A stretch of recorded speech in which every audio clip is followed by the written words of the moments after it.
ani madam ba. Mm. Naadjud ko sa dako kay nga problema Mm. tungod sa akong partner. Tungod sa ako ang hinigugma nga gi angkon sa lain. Wala. Unsa may angay na kong buhaton. Nga makita naman ako silang duha. Nya karon. Mo ganin na madam. Unsa kay may maayon ako nga igo naman nandiyan ko ng sakit man ko hilak ko sa tago nga makita man ako silang duha. Ano ba problema? Ilista niya ko sa akong kinabuhi, madam. Akong kaipon, madam, bensin mo ka tuig, mingi nag-upan. Iyon na, gusto niya nakita, alam mo na sa lain. Nung pinagay ko nagamta, makita, alam ko na sa tuwa. Bakit pa isa na akong gumang sa atin? Ang sabi mo naman ako sinuli, ang gumang yatay.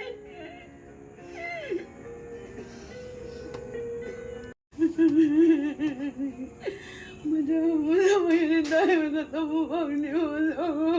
So ano na lang ako matambag sa imo. Kanang imo gibati, kasabot ko sa imong gibati. Siguro, so nga na ako makatambag sa imo ha. So dili na to piliton ang tao kung wala na siya gugma. So ano na lang, kung pwede man mahimo man ato siyang akiton nga magbalik mag-istoryahanay ta. Pero sa ngadto-ngadto naka-realize lang na siya kung makarealize lang na siya sa iyang gibuhat sa imo ha. Siguro ano lang siguro tagaan mo siya panahon nya ikaw pod kulang lang siguro mo communication sa isa't isa. So yung ana na lang siguro kasi nagkulang pud ka sa iya ha. Unya, huwag ka nagkulang sa iya ha. Tama na ba dong? Batong. Apil po kong Wala siguro kanipatong.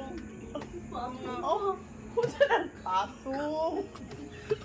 So, wag ko lain matambag sa inyo, halaban lang yun sa kinabuhi. So, maningkamot lang kita matagusa sa ato. So, agani naman yun ang atong hamtungan.